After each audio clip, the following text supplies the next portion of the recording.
সুনামগঞ্জ, সিলেট, হবিগঞ্জ ও রংপুর সহ বিভিন্ন জেলায় বন্যা পরিস্থিতি কিছুটা স্বাভাবিক। তবে খাবার ও বিশুদ্ধ পানির সংকটে বানভাসী মানুষ। বৃষ্টি না হয় কিছুটা উন্নতি হচ্ছে সুনামগঞ্জের বন্যা পরিস্থিতি। গেল 24 ঘন্টায় সুরমা নদীর পানি 13 সেন্টিমিটার কমেছে। মৌলভীবাজার সদরে পানি বিপদসীমার 80 সেন্টিমিটার নিচ দিয়ে প্রবাহিত হচ্ছে। তবে এখনও জেলার 204 আশ্রয় কেন্দ্রে মানুষ রয়েছে। নদ নদীর পানি কমে যাওয়ায় ঘর বাড়ি থেকে পানি নেমে গেছে। তবে এখনও ডুবে আছে গ্রাম সড়কগুলো। বানের পানিতে প্লাবিত আছে জেলার 10 উপজেলার শতাধিক গ্রাম। ভোগান্তিতে আছে 2 লাখের বেশি মানুষ।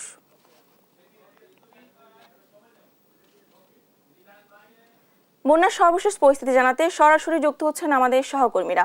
সুনামগঞ্জ থেকে মেহেদি হাসান, মৌলভীবাজার থেকে সালে এরাই কুটি, রংপুর থেকে রফিকুল ইসলাম ও লালমনিরহাট থেকে জামাল বাদশা যুক্ত হচ্ছেন আমাদের সঙ্গে। প্রথমে চলে যাচ্ছি সুনামগঞ্জে। মেহেদি, বন্যার সর্বশেষ কি পরিস্থিতি দেখছেন আপনি? কতটুকু উন্নতি হয়েছে আমাদেরকে জানাবেন। ডানা, সুনামগঞ্জের খবর প্রথমেই ভালো খবর দিয়ে শুরু করতে চাই। আজ গত 24 ঘন্টায় কিন্তু নদীর পানি অনেকটাই কমেছে, প্রায় 16 সেন্টিমিটার পানি কমেছে। অর্থাৎ এখন কিন্তু বর্তমানে সুনামগঞ্জে সুরমা নদীর পানি 16 গড় পয়েন্ট দিয়ে বিপদসীমার 10 সেন্টিমিটার নিচ দিয়ে প্রবাহিত হচ্ছে এবং গত 48 ঘন্টা কোনো বৃষ্টিপাত হয়নি। আজকে সকাল থেকে একটু বৃষ্টিপাত হয়েছে, তবে তেমন না। পানি উন্নয়ন বোর্ড জানিয়েছে যে গত 24 ঘন্টায় সুনামগঞ্জে 10 মিলিমিটার বৃষ্টিপাত হয়েছে। এটি আসলে সুনামগঞ্জের মানুষের জন্য আনন্দের খবর। এবং এইভাবে যদি বৃষ্টিপাত না হয় এবং পাহাড়ি ঢোল না থাকে, তাহলে এই পানি কিন্তু আরো অনেকটাই নেমে যাবে। আপনি দেখতে পাচ্ছেন আমি এই মুহূর্তে আছি সুনামগঞ্জের পৌর শহরের হাসনগরের সুলতানপুর এলাকায়। এই যে সড়কটি, সেই সড়কটি কিন্তু পানিতে নিমজ্জিত ছিল এবং গতকালকেও কিন্তু এই সড়কে হাঁটু পানি ছিল। আপনি দেখতে পাচ্ছেন এর পাশাপাশি অনেকগুলো বাড়িঘর আছে, সেই বাড়িঘরে এখনো কিন্তু পানি আছে। এইবার এখানে প্রায় শতাধিক পরিবার কিন্তু আশ্রয় কেন্দ্রে আছেন এবং এই বাড়িঘরে এখনো কোমর সমান পানি কিন্তু আছে এবং তাদের কিন্তু এই বাড়িতে থাকার কোনো ব্যবস্থা নেই, তাই তারা আশ্রয় কেন্দ্রে আছেন। এবং আশ্রয় কেন্দ্রে তাদের যে সমস্যাটি হচ্ছে, তারা আমাদেরকে অভিযোগ করছেন যে শুকনো খাবার অথবা সুপেয় পানি, এই দুইটা জিনিসে তাদের চরমভাবে সমস্যা করছে। তারা বলছেন যে প্রশাসনের পক্ষ থেকে বা সরকারের পক্ষ থেকে তাদের কোনো ধরনের কোনো সহযোগিতা করা হচ্ছে না। যদি করা হতো তাহলে হয়তো তাদের কিছুটা কষ্ট লাঘব হতো। তবে আমরা কথা বলেছি সুনামগঞ্জের জেলা প্রশাসক রাশেদ ইকবাল চৌধুরীর সাথে। তিনি আমাদেরকে জানিয়েছেন যে সুনামগঞ্জের সবকটি আশ্রয় কেন্দ্রে তারা কিন্তু ইতিমধ্যে শুকনো খাবার এবং পানি বিতরণ করেছেন এবং আরো প্রস্তুতি নিচ্ছেন যে শুকনো খাবার এবং রান্না করা খাবার এবং সুপেয় পানি আশ্রয় কেন্দ্রে বিতরণ করবেন। আপনাকে আরেকটি বিষয় জানিয়ে রাখি, সুনামগঞ্জের পানি উন্নয়ন বোর্ড কিন্তু বলছে যে আর বৃষ্টিপাতের এই 2-3 দিন কোনো সম্ভাবনা নেই। তবে এই বৃষ্টিপাতের সম্ভাবনা না হওয়ার কারণে সুনামগঞ্জে আসলে বন্যার পরিস্থিতির আরো উন্নতি হতে পারে বলে তিনি মনে করছেন। তো এই ছিল আমার কাছে সুনামগঞ্জ থেকে বন্যার সর্বশেষ তথ্য। এবার আমরা চলে যাব মৌলভীবাজার। সেখানে আছেন আমাদের সহকর্মী সালে এলাহি কুটি। মৌলভীবাজারের বন্যার সর্বশেষ পরিস্থিতি আমাদেরকে জানান। ধন্যবাদ। আপনার আজকে একটা আনন্দের সংবাদ দিয়ে আপনাকে জানাতে চাই যে মৌলভীবাজারে বন্যা পরিস্থিতি অনেকটা উন্নতি হয়েছে। গতকালকে যেসব জায়গায় পানি ছিল সেই সব জায়গা থেকে পানি নেমে গেছে। ইতিমধ্যেই মৌলভীবাজারের যে প্রধান নদী মনু নদী, সেই নদীর পানি অনেকটাই বিপদসীমার নিচে নেমে গেছে এবং ধলই নদীর পানিও বিপদসীমার নিচে নেমে গেছে। কিন্তু কুশিয়ারা এবং জুরি নদী এখনো বিপদসীমার উপর দিয়ে প্রবাহিত হচ্ছে। কিন্তু একটি বিষয় যেটি হচ্ছে যে বানবাসী মানুষের এখন পর্যন্ত পানি কমলেও দুঃখ দুর্দশা কমে নাই। আমি আপনাকে দেখাতে চাই যে মৌলভীবাজারের যেসব বাড়িঘরে পানি উঠেছিল সেই সব বাড়িঘরের অবস্থা কাদাময় হয়ে গেছে বাড়িঘর এবং অনেকটা পরিত্যক্ত অবস্থায় পড়ে আছে এইসব বাড়ি, যার কারণে মানুষজন এখন পর্যন্ত ঘরমুখী হতে পারতেছে না।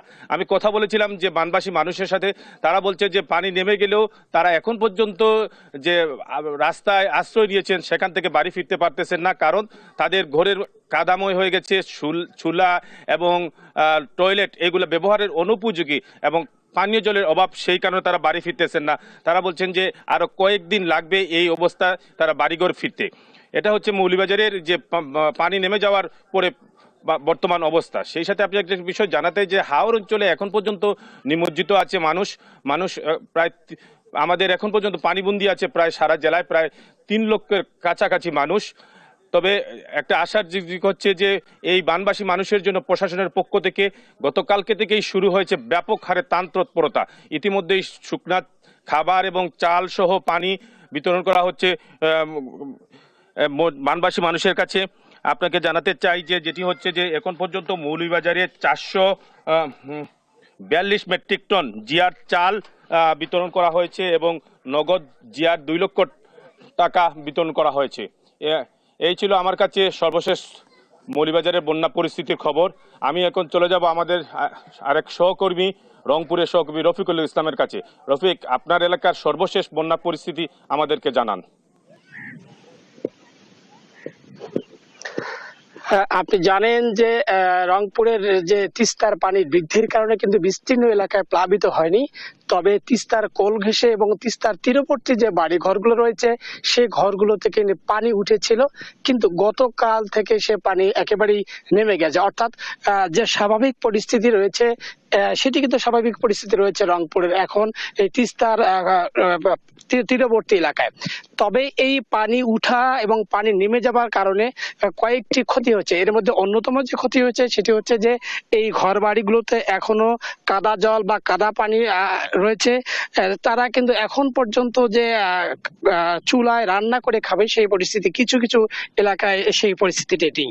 আরেকটি বিষয় রয়েছে, যেহেতু ঘরে পানি উঠেছিল সে কারণে গৃহপালিত পশু এবং মানুষজনের যে চর্ম রোগের হওয়ার সম্ভাবনা সেটি দেখা দিয়েছে। সে কারণে স্থানীয় যে স্বাস্থ্যকর্মী রয়েছে সেই স্বাস্থ্যকর্মীদেরকে খোঁজখবর নেওয়ার আহ্বান জানিয়েছেন এই পানিবন্দী মানুষজন। আরেকটি বিষয় হলো যে এই পানি উঠার কারণে গ্রামীণ যে কাঁচা রাস্তা, বালির তৈরি কাঁচা রাস্তা, সেই কাঁচা রাস্তাগুলো ধসে গেছে, নষ্ট হয়ে গেছে অনেক এলাকায়। সেই এলাকার রাস্তাগুলো যেটা দ্রুত সংস্কার করা না হলে স্থায়ীভাবে আসছে বন্যায় বা আসছে বৃষ্টিতে এই রাস্তাগুলোর ব্যাপক ক্ষতি হবার সম্ভাবনা রয়েছে। আরেকটি বিষয় হচ্ছে যে এই যেহেতু পানি দ্রুত এসেছে এবং দ্রুত নেমে গেছে, এ কারণে কিন্তু বিভিন্ন এলাকায় ভাঙন দেখা দিয়েছে। বিশেষ করে রংপুরের কাউনিয়ার গদাই গ্রাম এলাকায় গতকাল সেখানে পানি উন্নয়ন বোর্ডের কর্মকর্তারা গেছেন, যে সেখানকার পরিস্থিতি দেখেছেন। তবে পানি উন্নয়ন বোর্ডের কর্মকর্তারা বলেছিলেন যে এই মুহূর্তে তাদের যে আপৎকালীন বরাদ্দ রয়েছে সেই বরাদ্দ দিয়ে তারা সাময়িকভাবে ভাঙন ঠেকানোর চেষ্টা করছেন। বিষয়টি তারা কর্তৃপক্ষকে জানিয়েছেন। ধন্যবাদ রফিক। আসলে আমি এই মুহূর্তে রয়েছি লালমনিরহাটের মহিষকোচায়। গতকালকেও কিন্তু এই যে নিম্নাঞ্চল রয়েছে মহিষকোচার, এই মহিষকোচা অঞ্চলে কিন্তু পানি বন্দি অবস্থায় প্রায় 1000-এর বেশি পরিবার ছিল এবং শুধু মহিষকোচা নয়, লালমনিরহাট সদর উপজেলার কালমাটি এলাকারও কিন্তু অনেকেই পানিবন্দি অবস্থায় ছিল। তবে গতকাল দুপুরের পর থেকে পানি হঠাৎই কমা শুরু হয়েছে।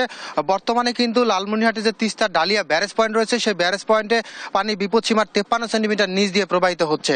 আসলে এই গত 3 দিন ধরে পানিবন্দী যে মানুষজন রয়েছে তাদের কিন্তু এই হঠাৎ পানি নেমে যাওয়ার পরে নানা ধরনের ভোগান্তি দেখা দিয়েছে। তাছাড়া কিন্তু গ্রামীণ যে কাঁচা রাস্তাগুলো ছিল সেই রাস্তাগুলো কিছুটা ক্ষতি হয়েছে। আমরা আজ সকালবেলায় এসে এই এলাকাগুলো ঘুরে দেখেছি, এখানকার কিন্তু লোকজন নানা ধরনের শঙ্কায় রয়েছে, তাদের চর্মরোগের একটি সম্ভাবনা রয়েছে, সেজন্য স্বাস্থ্যকর্মীর দৃষ্টি আকর্ষণ করছেন তারা। এছাড়া কিন্তু পানি উন্নয়ন বোর্ডের কর্মকর্তারা আজ সকাল থেকেই নদী তীরবর্তী এলাকাগুলো পরিদর্শন করছেন। কোনো এলাকায় ভাঙ্গন দেখা দিলে তারা আপৎকালীন কাজ হিসেবে জিও ব্যাগে বালি ভর্তি করে বা মাটি ভর্তি করে ভাঙ্গন প্রতিরোধের চেষ্টা করবেন। আসলে আমরা লালমনিরহাটের যে পানি উন্নয়ন বোর্ডের কর্মকর্তা রয়েছে তার সাথে কথা বলেছি। পানি দ্রুত কমে যাওয়ায় বেশ কয়েকটি পয়েন্টে ভাঙ্গন দেখা দিয়েছে এবং যে আপৎকালীন কাজ হিসেবে তারা জিও ব্যাগ ফেলছে এটি কিন্তু স্থানীয়দের দাবি মতে এটি কিন্তু অতি নগণ্য। আসলে এই পানি কমার পরেই যে কয়েকটি পয়েন্টে ভাঙ্গন দেখা দিয়েছে সেই ভাঙ্গন প্রতিরোধে বারবার জিও ব্যাগ ফেলে প্রতিরোধমূলক ব্যবস্থা গ্রহণ করলেও স্থায়ী কিন্তু কোনো সমাধান নয়। আর তাছাড়া কিন্তু এ পর্যন্ত এবছর কিন্তু তিস্তার পানি বিপদসীমা অতিক্রম করেনি। বিপদসীমা অতিক্রম না করলেও কিন্তু নিম্নাঞ্চলে যে প্লাবিত হওয়ার ঘটনা ঘটেছে এটি কিন্তু বছরে আরো 2-3 বার হওয়ার সম্ভাবনা রয়েছে। এই অল্প পানিতে প্লাবন এবং স্বল্প মেয়াদী বন্যার যে সংখ্যা সেটি কিন্তু গত বছরে ভারতের সিকিমে যে বাঁধ ভেঙে পলিয়ে এসে তিস্তার গর্ভ ভর্তি হয়েছে সেই কারণেই কিন্তু এই প্লাবিত হওয়ার ঘটনা ঘটছে। এছাড়া কিন্তু এই প্লাবিত হওয়ার জন্য তিস্তার যে নদী সংরক্ষণ বাঁধ সেটি না থাকার কারণে হচ্ছে বলে স্থানীয় বাসিন্দা যারা নদী তীরবর্তী অঞ্চলের মানুষজন রয়েছে তারা দাবি করছেন। আসলে সব মিলিয়ে এই স্বল্পমেয়াদী বন্যা, নদী ভাঙ্গন এবং নদী তীরবর্তী যে লোকজন রয়েছে তাদের যে ভোগান্তি, সকল কিছুর সংকট কিন্তু সমাধানের জন্য নদী খনন অথবা তিস্তা মহাপরিকল্পনা বাস্তবায়নের যে আশ্বাস রয়েছে সেটি আসলে বাস্তবায়নের বিকল্প পথ আসলে নেই। এবং এই মাঝে মধ্যে যে পানি উন্নয়ন বোর্ড নদী ভাঙ্গনে ব্যবস্থা গ্রহণ করছে এটি কিন্তু খুব একটা কাজে আসছে না। পানি কিছু দূর হ্রাস এবং বৃদ্ধি পেলেই কিন্তু এই জিও ব্যাগ পানিতে আবার ভেসে যাচ্ছে, নতুন করে আবারও নদী ভাঙ্গনের সৃষ্টি হচ্ছে। আসলে আজকে সকালবেলায় কিন্তু লালমনিরহাটের বিভিন্ন প্লাবিত হওয়া এলাকাগুলো ঘুরে দেখেছি। বর্তমানে এই এলাকাগুলো অনেকটাই স্বাভাবিক মনে হলেও রাস্তাঘাটের কিছুটা ক্ষতি হয়েছে। এই ক্ষতিগ্রস্ত এলাকা দ্রুতই সংস্কার অর্থাৎ কাঁচা রাস্তাগুলো সংস্কারের জন্য সংশ্লিষ্ট যে কর্তৃপক্ষ রয়েছে সেই কর্তৃপক্ষদের দৃষ্টি আকর্ষণ করেছেন স্থানীয় বাসিন্দারা। না হলে কিন্তু এই চলাচলের জন্য তাদের আবারও বেগ পেতে হবে। আসলে এই পানি আবারও আবহাওয়ার বরাত দিয়ে পানি উন্নয়ন বোর্ড আমাদেরকে জানিয়েছে যে আগামী 24 তারিখের পরে আবারও ভারী বৃষ্টিপাত হতে পারে এবং যদি ভারী বৃষ্টিপাত বাংলাদেশ এবং ভারতে হয়ে যায় তাহলে কিন্তু আবারও তিস্তার পানি বৃদ্ধি পেতে পারে। আসলে নদীর যে হ্রাস বৃদ্ধির ফলে যে ধরনের ভোগান্তির সৃষ্টি হচ্ছে এর থেকে কিন্তু স্থায়ী একটি সমাধান চায় তিস্তা নদী তীরবর্তী বাসিন্দারা। এই ছিল তিস্তা থেকে সর্বশেষ খবর। ডানা, ধন্যবাদ আপনাদেরকে। এই ছিল বন্যা পরিস্থিতির সর্বশেষ খবর, জানাচ্ছিলেন আমাদের সহকর্মীরা।